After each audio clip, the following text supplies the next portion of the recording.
Not every life begins with a name. Some begin with a number, a price, a contract. Michael had power, titles, cars, apartments in 3 countries, but no laughter echoed through his house. No daddy called from the door. Sarah had the opposite. 0 possessions, 0 shelter, a forgotten last name. But she still had something many had lost. She still spoke to God, even without answers. One day their worlds crossed, not by accident, but by need. Michael needed a child. Sarah needed to eat. And between them a cold agreement was formed. No affection, no exchange of glances, no dignity. But some stories seem to be about contracts and end up being about miracles. She was paid to bring a life into the world. But what no one knew was that her soul was also about to be reborn. This story isn't about a woman and a man. It's about everything the world throws away and what God rescues with his own hands. Stay, not because it's beautiful, but because it's real. Because what began as a transaction will end as a testimony. Michael Parker wasn't cruel, but he had become cold as the numbers that dictated his days. He woke up at 5, ran on the treadmill while reviewing reports, closed deals between sips of coffee. But at night, lying in his flawless bed, he felt an echo, an absence nothing could fill. At 42, he was a powerful man, but no one called him Dad. He had tried 2 marriages, both crumbled like poorly written contracts. His problem, people said, was control, but what he called control was fear of surrender. After the second divorce came the diagnosis, infertility, a cold word, but one that froze his world even more. He dismissed the idea of adoption immediately. He wanted a child with his blood, his legacy, someone to inherit more than assets. He wanted continuity.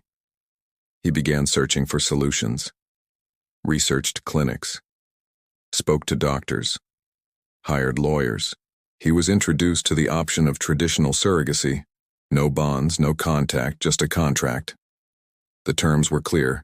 He would pay, the woman would carry, and after the birth, they would never see each other again. Then she appeared.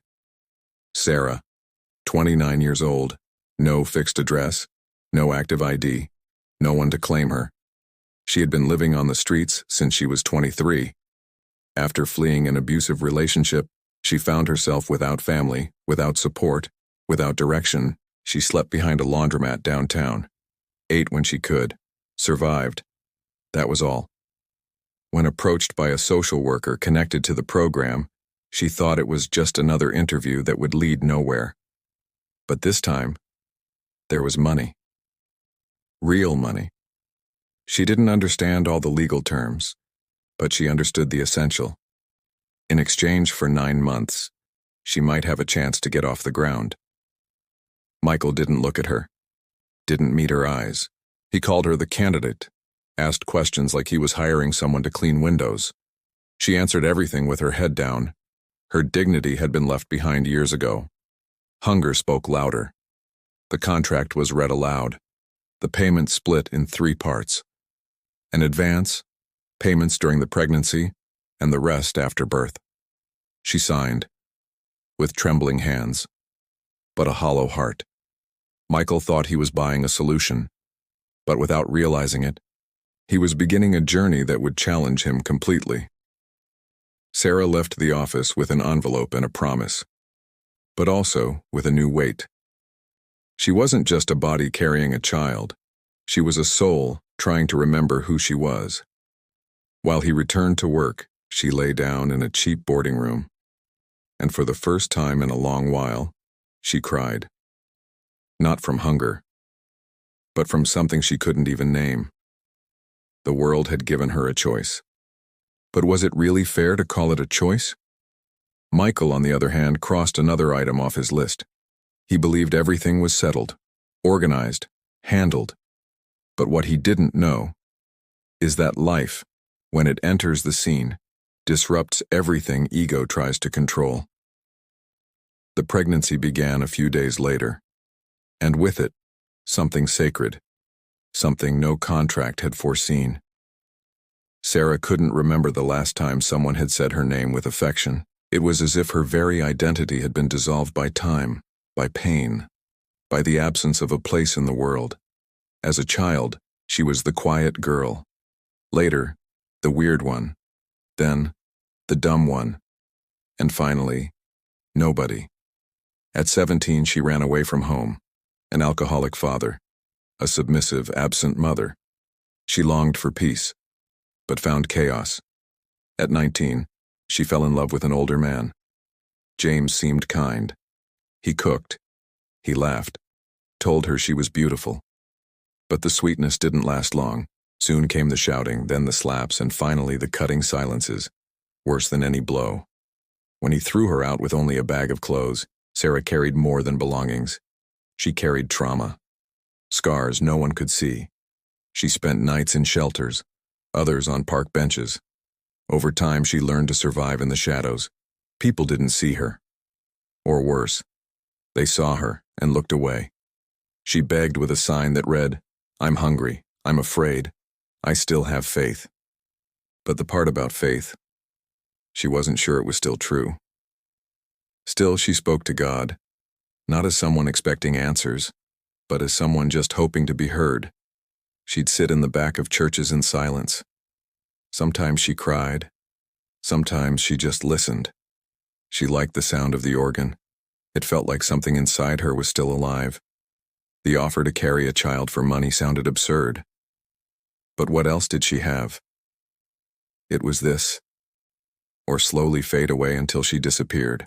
At first, the pregnancy was just nausea, but over time she felt something new. Movement, presence, something pulsing within. At night, she placed her hands on her belly, hummed softly, spoke to the tiny being growing without knowing its origin. She didn't feel like a mother, but she didn't feel alone anymore. She remembered her grandmother's advice. Even if the world doesn't see you, God never takes his eyes off you. And that helped her breathe. No one knew. But she wrote. On scraps of notebook paper found in the trash, she wrote down phrases, memories, prayers. She called the baby Hope. She knew she wouldn't be allowed to hold her. But there, in the secrecy of the night, she already loved her. Sarah became invisible to others, but within her something divine was forming. It wasn't just a fetus. It was a thread, a bridge between her and heaven, and maybe, just maybe, a reminder that she was still someone. The pain began at dawn. Sarah was alone, lying in a small airless room in a windowless boarding house. The contractions came in waves, strong, long, impossible to ignore. She tried to get up, but the floor spun. She held the wall, took a deep breath, and prayed, not for a miracle but for courage. Hours later, the ambulance arrived. She was taken to a public hospital. No one there knew her. Just another pregnant woman in labor. In the cold maternity hallway, fear set in. Not of pain, but of what would come after. The birth was fast and painful. But there was a sacred silence when the baby's cry filled the room. A boy, small, fragile, eyes shut tight, fists clenched. Sarah didn't hold him. The nurse took him before she could reach out. The protocol was clear. No bonds, no contact. She closed her eyes, tried to capture the sound of his cry in her memory, like the last melody of a beautiful dream. Michael arrived a few hours later, in a dark suit, looking tired. He signed papers, paid the remaining amount, and held the baby, without knowing what to do. Sarah watched from the window, silent, no tears, but her chest collapsed inward. She had fulfilled her part, carried, gave birth, and now returned to being no one. At the hospital exit, she received an envelope, the agreed payment, and a warning: avoid any future contact. She walked to the sidewalk slowly, each step heavier than the last, not from pain, but as if each inch took her further from something sacred. She stopped in front of a flower stand, bought a single white rose, left it at the maternity entrance. No note, No name. The pain wasn't about the money. It was about the giving. The bond that had been denied. The love cut off before it could begin. In the days that followed, she tried to carry on, stayed in different rooms, slept more, ate better. But nothing filled the void. She hadn't just given birth. She'd left behind a piece of herself, a part that wouldn't return. Michael, meanwhile, brought the baby home. A new crib, a nanny, a medical team on standby. But at night when the baby cried, nothing seemed to calm him. No song, no rocking, no presence. It was as if the baby missed something he didn't know how to name, and Michael began to sense, slowly, that something was missing. Something money couldn't buy. Something maybe he couldn't give. Meanwhile, Sarah wrote, every day, letters that would never be sent. Today I imagined your smile. Today I dreamed of your tiny hands. Today I ask God that you never feel alone. Each letter was her way of staying alive. Michael never liked noise. In his house, silence was absolute. No ticking clocks, no background music. Peace to him was made of control and predictability. But everything changed on the first night with the baby. The little one cried as if something were missing, as if something had been taken from him in the womb, as if he were searching the air for a scent, a sound, a touch that wasn't there. The nanny said it was normal, colic, adjustment, but the crying pierced the walls, and something inside it cracked something in Michael. He tried to ignore it, focused on reports, emails, video meetings. But in the background, always that sound. A scream that wasn't physical, it was existential. By the second week, something changed. Michael walked into the room, stood still, watched the baby flail in the crib, arms reaching like someone pleading for someone else. He moved closer slowly, sat in the armchair, and for the first time, he just stayed. No phone, no plans, no defenses. The baby cried with less strength now, but still with sadness, like someone missing something they never had. Michael thought of Sarah, for the first time, not as a name on a contract, but as someone who had carried that life, who bore him for months, who maybe left invisible marks on their child. The next night, he didn't call the nanny. He got up himself, held the baby, tried to rock him gently, but Michael's arms were stiff, his breathing anxious. The baby cried even harder, as if to say, "You're not who I was expecting." Those words, though unspoken, pierced him. Michael felt inadequate, useless, fragile. He walked to the living room, sat on the floor with the baby in his arms, and cried too. He didn't understand what he was feeling, but he felt it, and that alone was already new. He started having nightmares, dreams of the delivery, of Sarah on a stretcher looking at him with sad eyes, of the baby being taken, of arms trying to reach out. He woke up sweating, heard the crying from the crib, and thought, I bought a life, but I don't know how to give it what it needs. In the following days, he tried to learn, read parenting books, watched videos, talked to therapists. But nothing prepared him for the worst pain, the feeling of being absent, even when present. He realized something inside him was broken, something he couldn't fix with effort. The baby was healthy, but his gaze, his silence between cries, spoke louder than any test result. Michael started walking around the house with him in his arms, showed him the rooms, pointed to the windows, told short stories, even if he didn't know how to end them. The baby listened and cried less, but still didn't smile.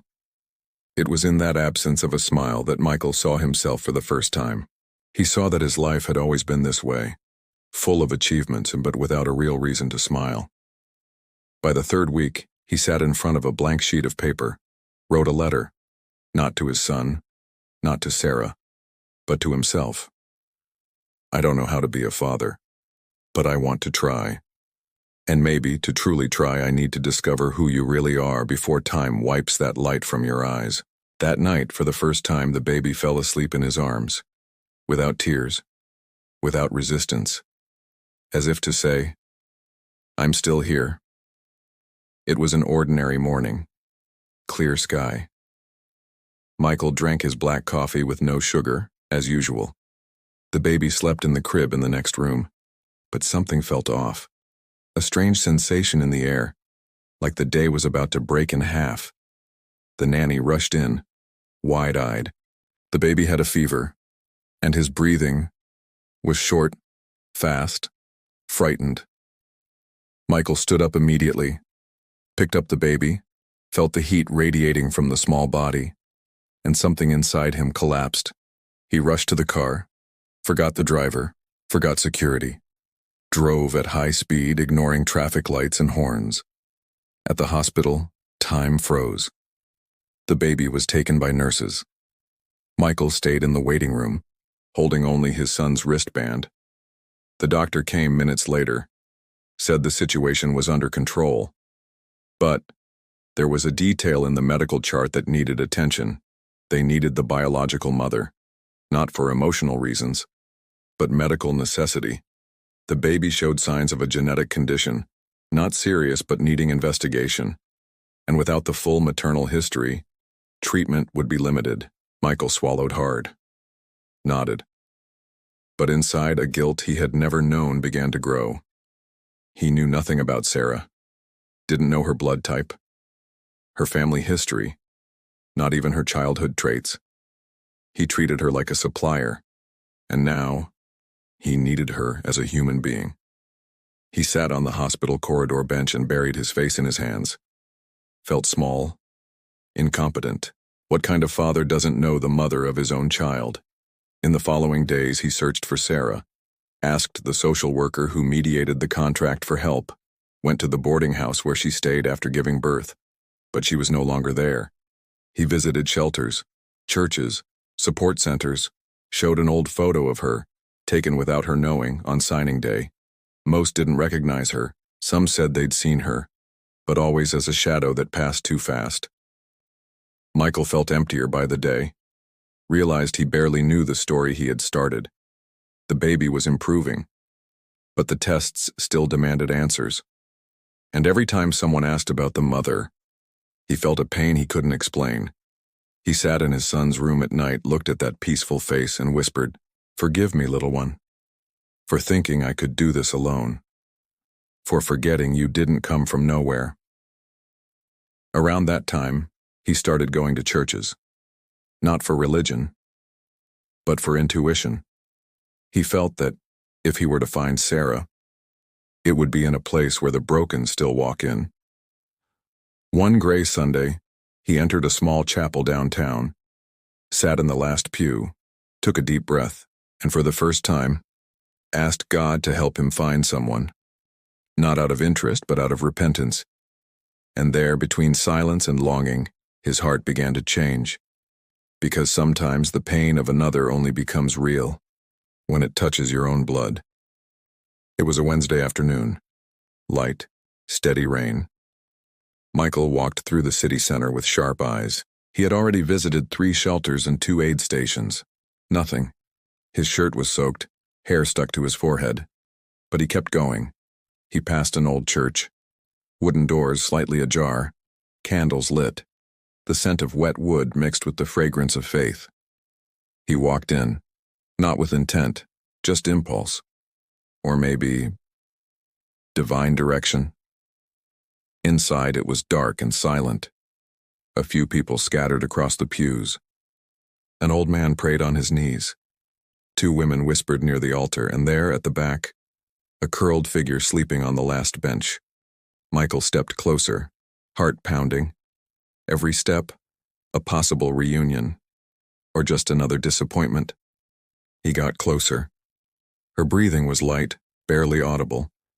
She was dirty, hair tied in a messy bun, an old coat serving as a pillow. But it was her, Sarah. He didn't know what to do, stood still, just watched. She slowly opened her eyes. Took a while to recognize him, and when she did, she looked away, as if the shame still outweighed the pain. Michael sat beside her. Without saying a word, there was nothing to say. Everything that mattered had already happened. The silence between them was thick, but not heavy. It felt like God was there, watching the moment without interfering. She adjusted her coat carefully, sat up straighter, stared at the floor. Michael took a deep breath.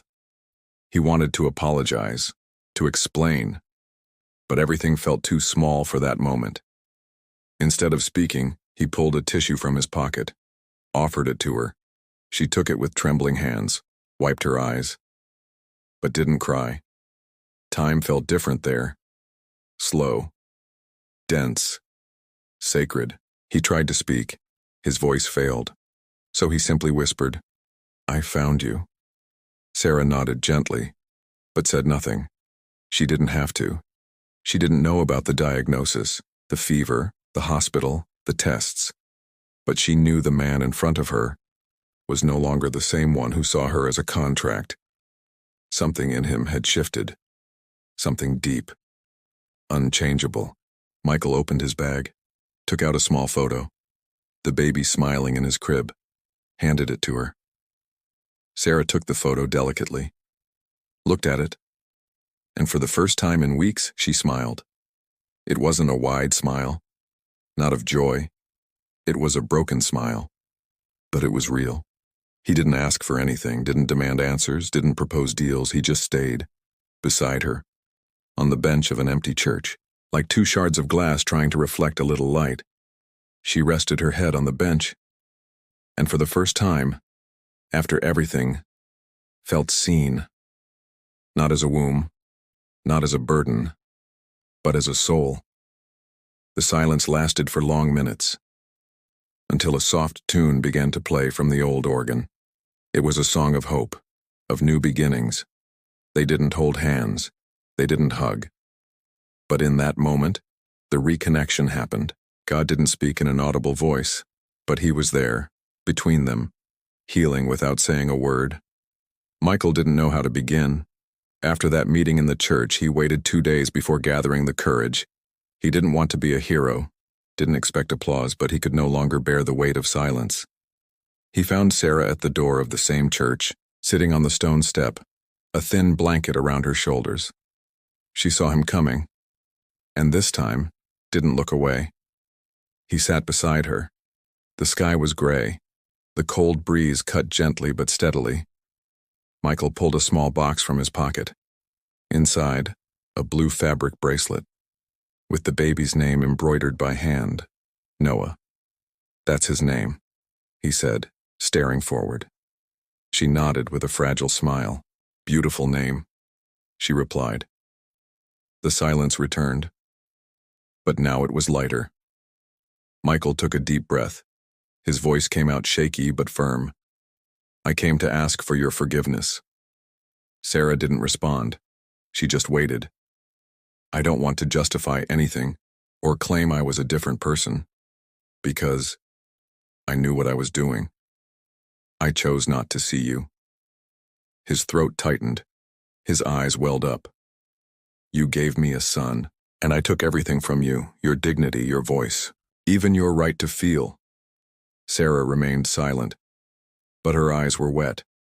Michael held the little bracelet in both hands. "I didn't come to make promises. I'm not here to offer a house, a future, or a happy ending. That would be selfish. But I want to give back what I destroyed." Sarah looked at him, deeply, as if finally seeing truth where there had only been masks before. "You didn't take everything from me, Michael," she said. "I still had God." That answer undid him.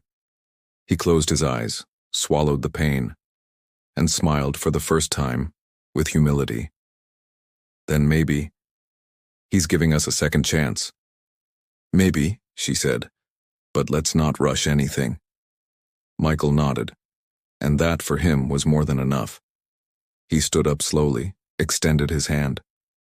Sarah hesitated, but took it.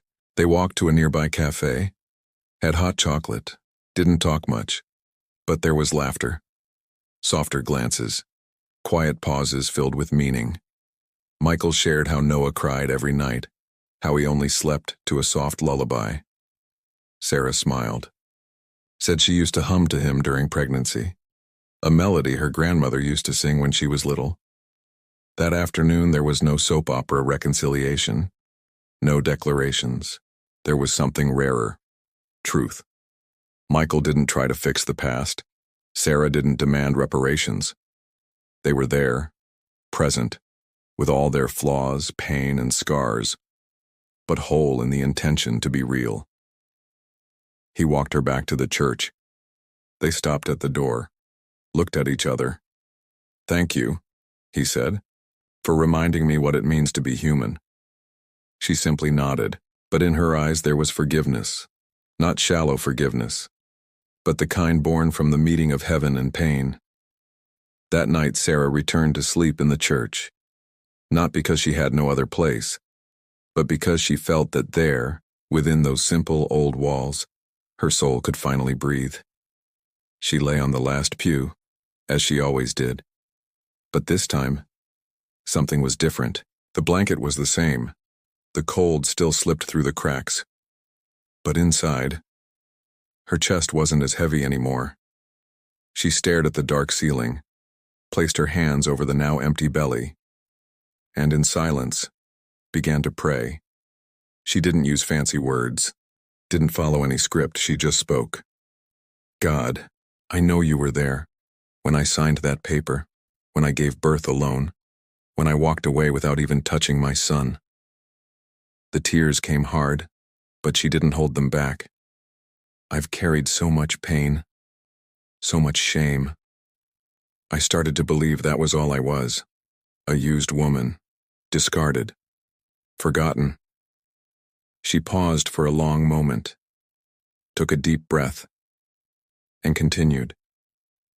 "But today, when he looked at me differently, when he asked for forgiveness, when he called me by my name," she fell silent, couldn't speak anymore, only wept. But it was a different kind of crying, a release, a healing. She knelt on the church's cold floor. Her knees ached, but she didn't care. She raised her hands timidly, as someone who asks for help, as someone who surrenders. "Heal me, Lord. Heal me deep down, not just from poverty, but from the wound of feeling disposable." There was no voice from heaven, no beam of light through the window, but there was peace, a peace so deep, so real, that she lay right there and fell asleep. No fear, no guilt, no feeling she needed to apologize for existing. And in that early dawn, heaven stitched something inside her. No needle could be seen, no sound could be heard. But the tear began to mend. The next day she woke up with a swollen face from so much crying, but a light heart, as if she had returned all that humiliation to the place it came from. She went to the church bathroom, washed her face, tied her hair with care, looked at herself in the cracked mirror, and for the first time she didn't see trash. She saw life. Outside, the sun began to rise, faint, timid, but real. Sarah smiled, grabbed the old notebook she kept in her worn-out bag, and wrote a single sentence. "Today I feel like a daughter again." The days that followed were quiet. No declarations, no promises. But there were gestures, small, almost invisible, but full of meaning.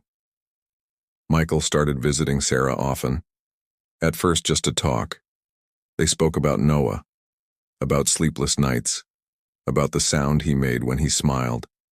She listened attentively, and when she responded, she did so with care she hadn't shown before, like someone who knows the value of being heard. He brought flowers, simple ones, bought at the neighborhood market. Nothing grand, but chosen with intention. He also began to cook for her. He called his grandmother for recipes, brought her homemade meals, prepared by hand, with respect. At first Sarah ate in silence. Then she began to compliment the food. Later she smiled before even taking the first bite. One day she asked, Why are you doing this?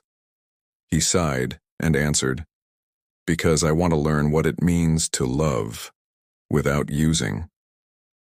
That answer echoed inside her for days, tickled her soul, touched places she had locked away. Michael never forced his presence. He would show up, and if she didn't want to talk, he respected that. He simply left a flower on her windowsill and walked away. Sarah began to write more. Not just letters to the baby, but pages about herself, about painful memories, about dreams she had buried. She signed up for a small sewing workshop run by a local nonprofit. She took the bus, arrived early, sewed slowly but with determination. She relearned what it meant to create something with value. And slowly, she began to dress herself again with identity. Michael changed too. He hired a nanny only for the daytime. At night, he insisted on putting Noah to bed himself, told him stories, even if made up, even if poorly told. He learned to make bottles, to handle fevers, to wake up at night without complaining. He didn't speak arrogantly anymore. He spoke softly, with gentleness, like someone learning to listen, with the heart. One night during a simple dinner, rice, vegetables, and warm tea, Sarah looked at him differently. There was no passion, no desire. There was tenderness. A tenderness that silently asked, "Can I still be loved?" Without being used. Michael, unknowingly, looked at her differently too. He saw something new in her, something that couldn't be bought or explained. It was like looking at ruins and slowly becoming a temple. The trust between them didn't arrive with fireworks. It came with silence, time, respect. And it was there, between one visit and the next, between one tea and one quiet smile, that God began to rebuild what once was broken. It was Noah's first birthday. The sunlight slipped gently through the windows. The air felt still, as if even the sky respected what that day represented. Michael kept it simple. No luxury party, just a small picnic in the backyard, white balloons, a checkered cloth, and a carrot cake with chocolate frosting. Sarah arrived in a light blue dress, no makeup, but on her face was a serene kind of beauty, the kind that only blooms after a storm. Noah crawled between them, giggling, mumbling sounds that weren't words yet, but already carried affection. Michael watched it all, eyes filled with tears. He had prepared something he wasn't sure he should give. But his heart couldn't wait any longer. He asked to excuse himself, went inside the house, returned with an envelope. Sarah raised her eyebrows, thought it was paperwork, a contract, old fears, but no, it was a letter, handwritten, in shaky but sincere penmanship. He handed it to her gently, asked if she would read it aloud. She hesitated, then took a deep breath, and read, "If I were worthy, I would ask for your hand, but today, I only ask for the chance to become the man you and our son deserve." Sarah's hands trembled. The words sank in slowly, as if making space inside her for something new. Michael didn't kneel. He didn't pull out a ring. He didn't try to impress. He just stood there, upright, vulnerable, open. She folded the letter carefully, looked at him, long, deep. "You're not asking me to be yours," she said. "You're offering me the chance to be myself beside someone who won't try to fix me." Michael nodded with his eyes. Nothing else needed to be said. Sarah stepped closer, not to hug him, but to gently rest her forehead against his. For a few seconds, they breathed together, in the same rhythm. That night, she returned to the modest room she still lived in, but her heart no longer lived there. Weeks passed, then months. And one quiet afternoon, Sarah placed her hand over her chest, smiled to herself, and whispered, "I'm going with him." Not out of impulse, not out of longing, but because, for the first time, love wasn't asking her to sacrifice herself. It was inviting her to blossom. Noah grew up healthy, The three of them began sharing their days, their meals, their prayers, their bedtime stories. Sarah began working at the church, welcomed other women, listened to their stories without rushing, gave advice gently, and above all, she witnessed with her own life. Michael became a man who no longer needed to prove anything. His strength now lived in silence, in listening, in repentance turned into action. It was no longer about fixing the past. It was about honoring the present, with humility, with faith, with clean hands. And in that house that once knew only silence, there was now noise, of life, of laughter, of redemption. Today, the house where Michael lives is not the same place where this story began. The furniture is still modern, the structure elegant. But now, something far more precious than luxury fills it. Presence. Sarah walks the halls with steady steps. She's no longer afraid to take up space. She doesn't apologize for existing. She found what the world tried to take. Identity. Noah grows up between the two of them, full of questions, of laughter, of energy, but most of all, surrounded by real examples of what lasting love looks like. Michael still has meetings, spreadsheets, responsibilities, but before every meal, he closes his eyes and prays in a quiet voice, with reverence. He no longer prays for success. He prays for wisdom and gratitude, because he discovered the real miracle wasn't in having an heir, but in being transformed by him. Sarah hasn't forgotten the past, but it no longer defines her. Now she testifies to it, with courage, with faith. At the women's outreach where she serves, she embraces women like herself, looks into their eyes, calls them by name, and says, "You are not what they did to you."